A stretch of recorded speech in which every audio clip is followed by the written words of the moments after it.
Fala rapaziada, beleza? Mais uma aula aqui no nosso curso de Química preparatória para o ensino médio e vestibulares. Eu sou o Matheus, professor de vocês aqui no curso e dono do canal. E na aula de hoje a gente vai continuar vendo ácidos e bases, mas sob uma perspectiva diferente. Um pouco mais ampla e muitas vezes muito mais útil. A gente já visto a definição de arrênios, que ácido libera H+, base libera OH-, tudo mais. A gente viu a questão de pH e a gente vai ver uma nova definição baseada na de arrênios. A ideia é muito parecida, de dois cientistas, o Bronsted e o Lowry, o que ficou conhecido como a definição de Bronsted-Lowry. Lembrando que o arrênios que começa com as definições de ácidos e bases, que a gente falou agora, a partir dos íons H+. Então, o que ele fazia? O que era o ácido e base de arrênios? Então, ácido e base de arrênios são uma definição relativamente simples. O ácido libera H+. Então, a gente fica com HCl em água. Quando o ácido é misturado em água, ele pode liberar o H+ em água.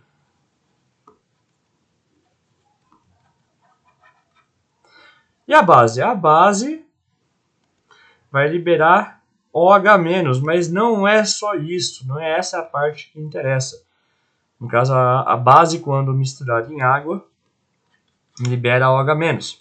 E a gente viu que ácidos e bases podem reagir entre si, porque o OH- da base pode se juntar com o H+ do ácido para formar H2O.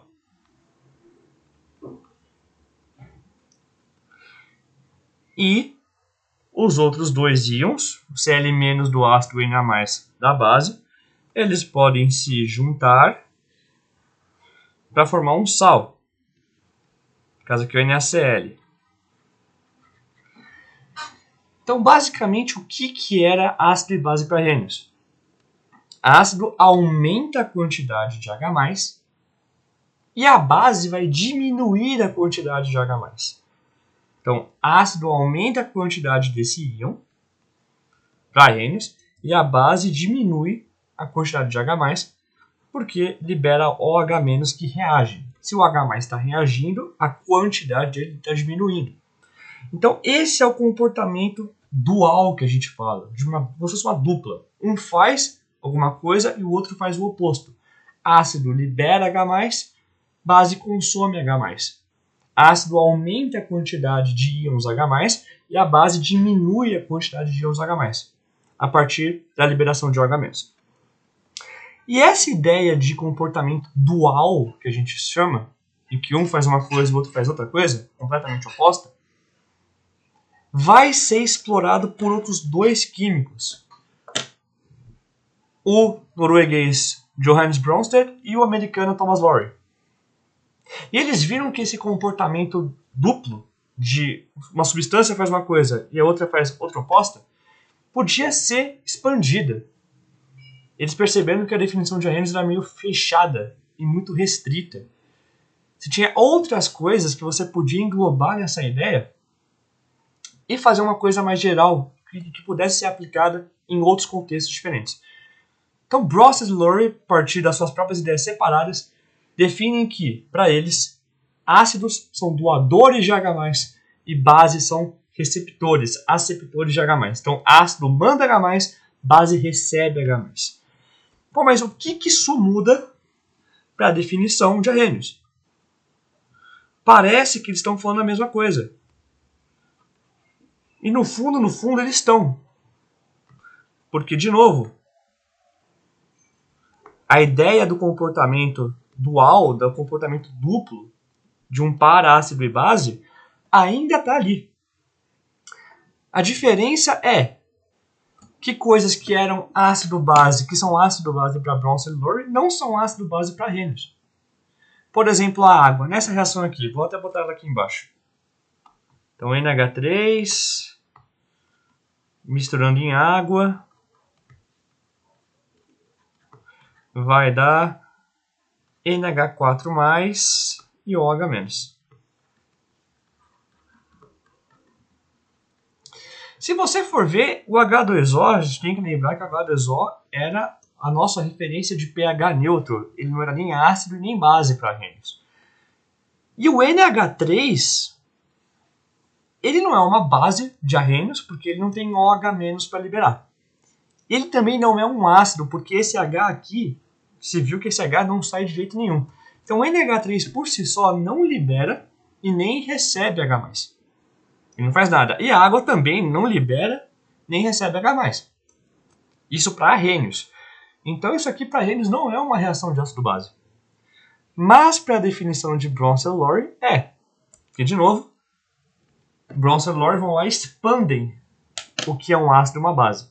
Então base recebe H+, ácido do H+. Se a gente for ver, aqui a gente tem NH4+. E de onde veio o NH4+? Do NH3. NH4+, nada mais é do que NH3 com um hidrogênio a mais. Então, NH3 para NH4, a gente colocou um hidrogênio a mais. Isso quer dizer que o NH3 recebeu um H+.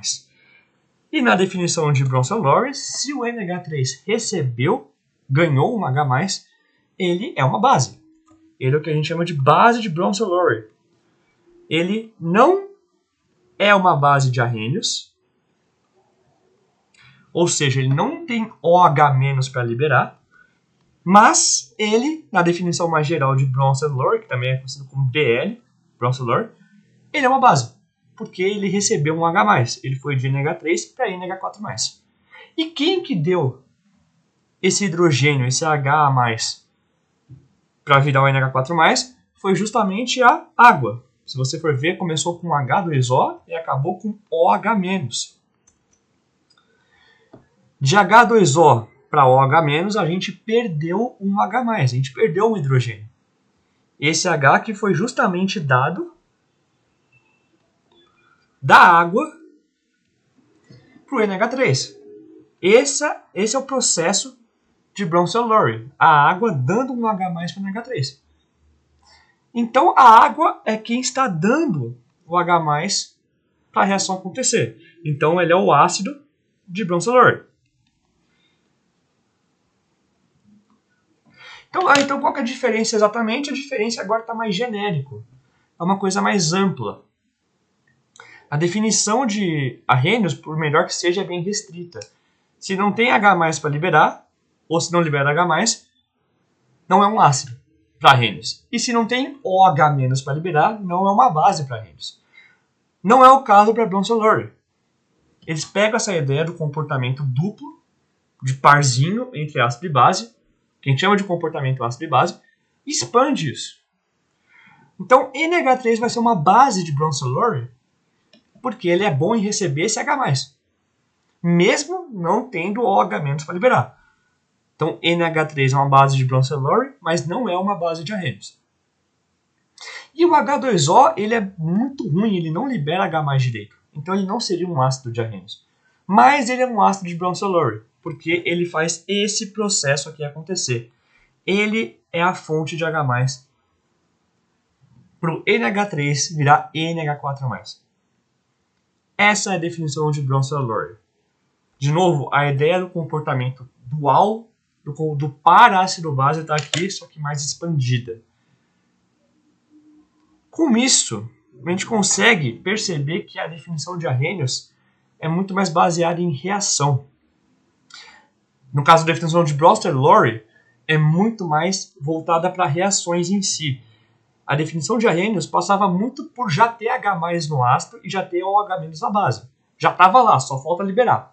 Agora, para Bronsted-Lowry, não. Você pode gerar um comportamento ácido-base, esse parzinho, em uma reação. Então você consegue classificar melhor as coisas. Ponto importante. A gente sempre sabe que isso aqui está no equilíbrio, isso aqui é a nossa seta de equilíbrio. Ou seja, eu posso muito bem ter essa reação aqui voltando. Então, a seta verde que eu vou fazer agora é a reação de ida, que é o que a gente está acostumado a voltar, a olhar. E a seta roxa que eu vou desenhar aqui embaixo é a seta da volta. É o NH4+ reagindo com OH- para voltar a ser NH3 e água. Então, na reação verde, da seta verde, que é essa daqui direto, que é simplesmente o jeito que a gente olha, a gente tem a nossa base de broncelor, que é o NH3, e o nosso ácido de broncelor, que é o H2O. Agora, vamos olhar o caminho de volta. NH4+, eu vou até escrever aqui embaixo.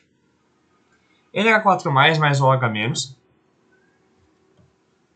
NH4 aquoso mais OH-, aquoso, que vai dar origem a NH3, gasoso, e H2O líquido.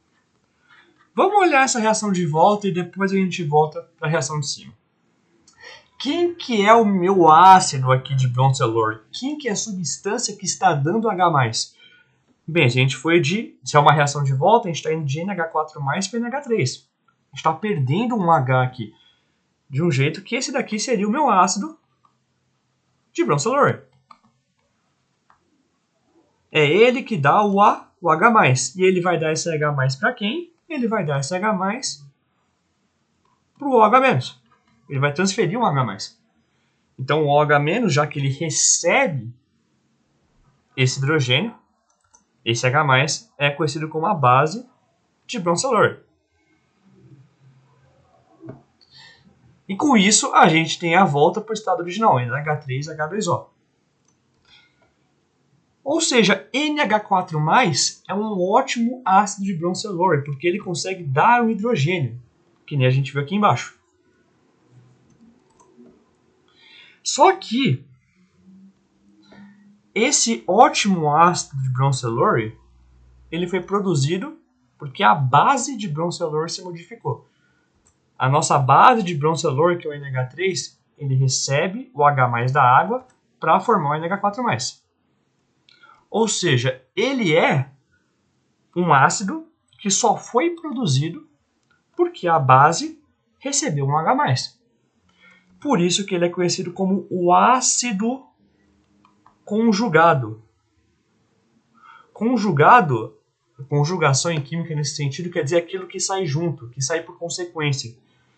Então, pelo fato que a minha base recebeu um H+, o produto dela virou um ácido.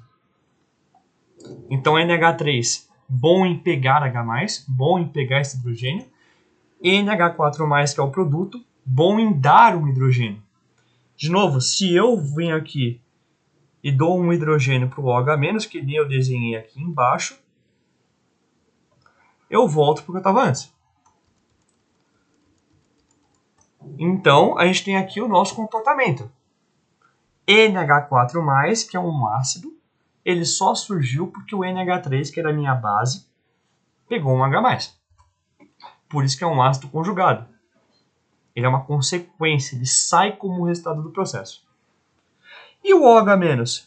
O OH-, de novo, ele é muito bom em pegar H+, no caso aqui do NH4. Ele pode fazer isso. E se ele consegue fazer isso, ele é uma base. Só que essa base, ela só apareceu, esse OH-, que é essa base que foi produzida, ela só foi produzida porque o meu ácido antes, que é o H2O, perdeu um H+. Então, se o NH4+, era o ácido conjugado do NH3, que era a minha base, o H2O, que é o meu ácido inicial de broncelor, vai dar origem ao OH-, que é a minha base conjugada. Minha base conjugada, porque ele é bom em pegar H+. OH- é muito bom em receber esse H+. Só que ele só surgiu porque o meu ácido inicialmente, que é esse H2O aqui, ele aí perdeu um H+. O OH- ele só surge porque o meu ácido inicial de broncelor, que é o H2O, perde um H+. E esse é o sistema de conjugação de broncelor. Uma base de broncelor vai dar origem a um ácido conjugado. Então, quais são os nossos pares ácido base conjugado? Então, aqui, se você for ver, ácido, base conjugada, seria qual par? O ácido é a água. que dá o H+, na reação inicial. E quem que é a base conjugada? Quem que é a base que ele gera, que é boa em receber H+, é justamente o OH-. Então, esse é o meu par ácido-base conjugado. H2 é um ácido de Broncelor, bom em liberar H+, e o OH- é a base que surgiu dessa reação, bom em receber. E lógico que a gente também tem o nosso par base ácido conjugado. Quem que é a minha base de Broncelor, quem que recebe o H+, é o NH3.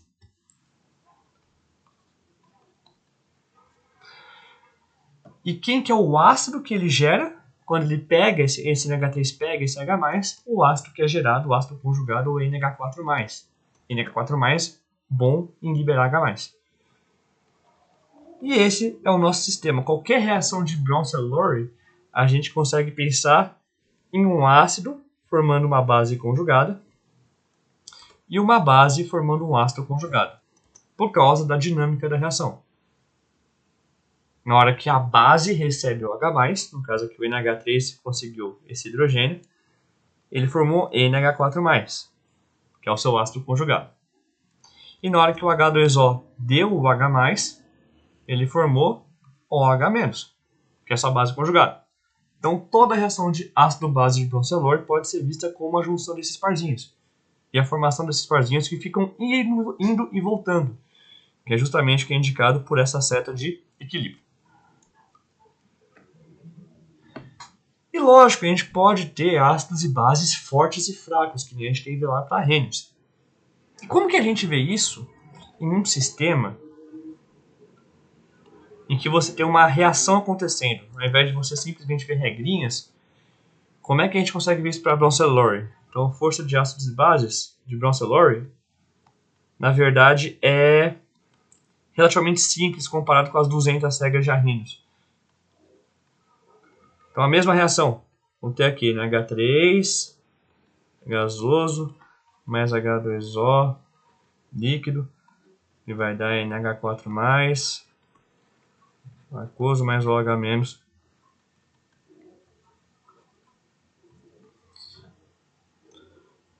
A minha pergunta é, por onde que estão o meu ácido e base mais fortes? Eles estão aqui ou eles estão aqui? No fundo, o que eu estou perguntando é o seguinte, quando eu falo de novo o que é uma força de um ácido ou uma força de uma base, força está relacionado à reatividade. No caso, quanto maior a reatividade, deixa eu botar mais aqui embaixo, reatividade, isso aqui quer dizer que maior vai ser a força do ácido da base, logo menor a estabilidade. Quanto mais reativo, quanto mais uma coisa quer reagir, quanto mais essa coisa quer mudar do que ela é antes, menos estável ela é. Uma coisa estável é pouco reativa. Se uma coisa está estável, está bem daquele jeito, ela não vai querer mudar. Então a reatividade é muito baixa. Agora, se uma coisa é pouco estável, ela vai querer mudar daquela situação. Ela não vai querer ficar daquele jeito. E se ela vai querer mudar, ela vai querer reagir. E se ela vai querer reagir, a reatividade aumenta muito. O fato de uma coisa ser muito reativa e, portanto, pouco estável é o que a gente chama de força muito grande. Quando a gente fala força, a gente está falando justamente disso. Se uma coisa é muito ou pouco reativa. E, lógico, por consequência, se ela é muito ou pouco estável. Então, vamos supor que a gente vê que essa reação aqui dá muito produto. A reação, no final das contas, fica muito nesse canto aqui, que é o canto que eu vou fazer um retângulo vermelho. E ela volta pouco, então vou até fazer em volta da seta. A seta vermelha acontece bastante, eu vou ter muito produto sendo formado, e a seta verde, que é a seta de volta, acontece muito pouco, eu vou ter pouco reagente no final. Se eu tenho muito produto, se eu tenho muito desses caras aqui da direita, quer dizer que os meus reagentes reagiram bastante. O único jeito de eu ter muito produto é se o reagente reagir. E se tem muito produto é porque a reação foi muito fácil, a reação foi muito intensa. E se a reação for muito intensa, se ela foi muito intensa, é porque esses dois aqui são muito reativos. NH3 e H2O são muito reativos, se isso acontecer. E isso é um indicativo de qual região é mais forte. Quem que é o ácido mais forte? H2O ou NH4+? Vamos supor que a gente estivesse nessa dúvida. Qual que é o ácido mais forte? H2O, deixa eu fazer de roxo. H2O ou NH4+? Se deu muito produto, né, se a reação for muito produto, ou se você quiser, se a constante de equilíbrio dessa reação for muito, muito grande, muito, muito maior que 1, lembrando sempre que constante de equilíbrio é produto sobre reagente, então quanto mais produto, maior a constante. Se essa relação for muito grande, indicando que tem muito produto e pouco reagente, quer dizer que eu estou ficando muito aqui do lado da direita, que a gente falou agora. E isso quer dizer que aparentemente a água é muito melhor em dar H+, se isso acontecer. Se eu estou ficando cada vez mais aqui, quer dizer que o meu ácido mais reativo, o ácido que faz a reação acontecer com mais força, está desse lado. No caso, a água. Então, se a constante de equilíbrio for muito grande, indicando que eu tenho muito produto, quer dizer que o ácido que eu tenho nos meus reagentes é mais forte do que o ácido que eu tenho nos meus produtos. Então, no caso, eu posso falar que H2O é mais forte, se isso acontecer, do que NH4+. E não só isso. O mesmo raciocínio. Não adianta nada o meu ácido liberar o H+, se a base, que é quem recebe esse H+, não receber direito. Se eu tenho realmente mais produto, quer dizer que a minha base aqui nos reagentes está recebendo com muito mais intensidade, com muito mais reatividade do que a minha base nos produtos. Então, pelo mesmo raciocínio, a gente pode prever que NH3 vai ser mais reativo que OH-. Então, de novo, a comparação é a seguinte. Se eu tenho muito produto, quer dizer que os meus reagentes são mais reativos. Reagem com mais intensidade. Tanto o ácido quanto a base. Então, se a reação está acontecendo com mais intensidade com os reagentes aqui, indo virar os produtos, que é a seta vermelha, isso quer dizer que o meu ácido aqui desse lado é mais forte do que o ácido da direita. Então, eu posso falar que o meu ácido, que é a água, aqui na esquerda, é mais forte do que o ácido que eu tenho na direita, que é o NH4+. E a mesma coisa para a base. Se isso acontecer, quer dizer que a base que eu tenho na esquerda recebe H+ com muito mais intensidade, ou seja, reage com muito mais intensidade do que a base que eu tenho na direita. E lógico, se a gente visse que essa mesma constante de equilíbrio, que é a relação entre a quantidade de produto pela quantidade de reagente, fosse bem baixinha, indicando que eu tenho muito mais reagente que produto no final das coisas, eu vou ter as conclusões opostas. Se eu tenho muito mais produto do que reagente, quer dizer que esta seta está acontecendo mais. E a gente cai na primeira situação. A constante de equilíbrio vai ser muito maior que 1. Agora, se a reação de volta acontece mais, se eu tenho muito mais reagente que produto, quer dizer que essa reação aqui da seta verde, que é a volta, está acontecendo com mais intensidade. E aí o mesmo raciocínio se aplica. Quer dizer que esse lado aqui da reação está acontecendo de um jeito mais forte. Essa volta que envolve essa reação está acontecendo com mais intensidade. Isso quer dizer que o ácido que tem desse lado tem que ser mais forte que o ácido que eu tenho do outro lado. Então, nesse caso aqui, o NH4+, teria que ser mais forte que a água. E o oposto, a minha base do outro lado, que é o OH-, teria que ser mais forte que a minha base do outro lado, que é o NH3. É assim que a gente vê força de ácidos e bases na definição de Bronsted-Lowry. A gente podia fazer isso também para Arrhenius, mas para ensino médio muitas vezes não se passa isso, eu não sei porquê. Mas para Bronsted-Lowry, essa definição pela constante de equilíbrio é bastante útil. A gente consegue saber exatamente o que está acontecendo e quem vai ser mais forte que quem, sabendo justamente essa noção de par ácido-base que tem nas reações de Bronsted-Lowry. Então, o que a gente tem que sair daqui sabendo? A definição de ácido e base de Arrhenius é útil, mas é limitada em muitos pontos. E Bronsted-Lowry vão tentar pegar esse comportamento duplo, dual, ácido-base. Ácido faz coisa, base faz o oposto, para expandir essa definição e colocar mais reações na classificação. Na verdade, a definição de Bronsted-Lowry ela acontece justamente por causa das reações envolvidas de um ácido de Bronsted-Lowry que vai dar H+, e uma base de Bronsted-Lowry que vai receber esse H+. Também tem o conceito de ácido-base conjugado, que a gente falou. A base de Bronsted-Lowry, na hora que ela pega o H+, dá origem a um ácido conjugado. No caso aqui, o NH3, que é a base, forma o NH4+, que é o ácido conjugado. E o ácido de Bronsted-Lowry, ele vai dar o H+, e por causa disso vai dar origem à base conjugada. No caso, o H2O, que é o ácido, deu o H+, e formou OH-, que é a base conjugada que pode receber o H+ de volta.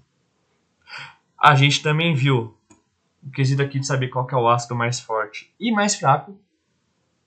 E eu deixo aqui com a última definição de Bronsted-Lowry, a última ideia geral de Bronsted-Lowry que sai de toda essa ideia, de todas essas teorias. Se a minha base de Bronsted-Lowry é muito forte, muito reativa, ou seja, a minha reação vai muito para a direita, quer dizer que o ácido conjugado dele vai ser muito fraco. Ou seja, se a minha reação tem uma tendência a ir da esquerda para a direita, a volta da direita para a esquerda vai ser muito pouco favorecida. Então, de novo, tudo que tivesse na esquerda ia ser muito reativo e tudo que tivesse na direita ia ser pouco reativo. Então, e para acabar a aula eu fecho com isso, se o ácido de Bronsted-Lowry é forte, ou seja, se o H2O fosse muito reativo, o OH-, que é a base conjugada, ia ser uma base muito fraca.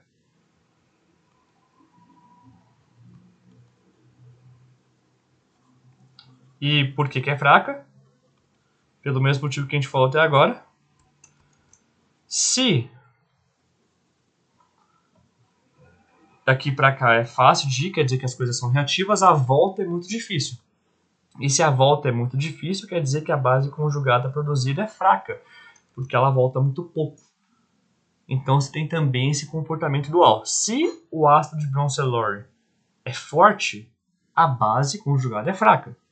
E o contrário também é válido. Se o ácido de Bronsted-Lowry é fraco, a base conjugada vai ser forte. E de modo geral, a volta, se a base de Bronsted-Lowry é forte, o ácido conjugado é fraco.